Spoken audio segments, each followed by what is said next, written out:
కేంద్ర సంబంధాలు చెప్పాను కదా, చెప్తున్నాను. పరిపాలక సంబంధాలు.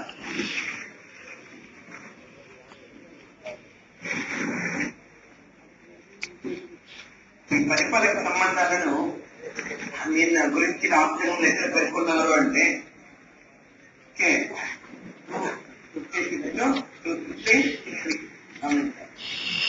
ప్రధానంగా కొన్ని ఆర్టికల్స్ ఇంపార్టెంట్ ఉంటాయి, నేను రాస్తాను. ఆ నోట్లో ఉండేటువంటి ఇంపార్టెంట్ అని కాదర్థం. అంటే ప్రధానంగా నోట్లో ఇంపార్టెంట్ ఆర్టికల్స్ రాస్తుంటారు.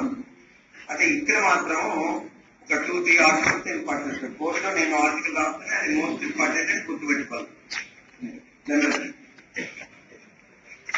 భారతదేశంలో కేంద్ర రాష్ట్రాల మధ్య ఉండేటువంటి పరిపాలన సంబంధాలను మున్సిపల్ సంబంధాలు అంటారు. మున్సిపల్ సంబంధాలు అంటే ప్రధానంగా అర్థం ఏమిటి? మున్సిపాలిటీ అనేది నేను దేనికి ఏర్పడుతుంది? పరిపాలన కోసం. పట్టణంలో పరిపాలన నిర్వహించడంలో ప్రధానంగా అది దేని చేయాలి.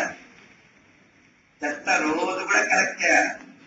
ఒకరోజు చెత్త కలెక్ట్ చేసుకోలేదనుకో మున్సిపాలిటీ వాళ్ళు, ఇంకా మన ఇళ్ళ ముందు అంతా ఏం చేస్తారు? పంపు కొడతాయి. అంతే కదా, ఉన్నట్టు కాదంటారు. అందుకని ఆ మామూలు మున్సిపల్ సంబంధాలంటే పెద్ద చెత్త సంబంధాలు అని అర్థం, మురికి సంబంధాలు అని అర్థం. That's not proper relations, good relations అర్థం చేసుకోవాలి. ఈ పెద్ద మున్సిపాలిటీ అంటారు అంటే ఏమని అర్థం? పంపుకుందాము అర్థం. పిల్లలు అంటున్నా ఈ పిల్ల పెద్ద డబ్బా అంటుంటారు.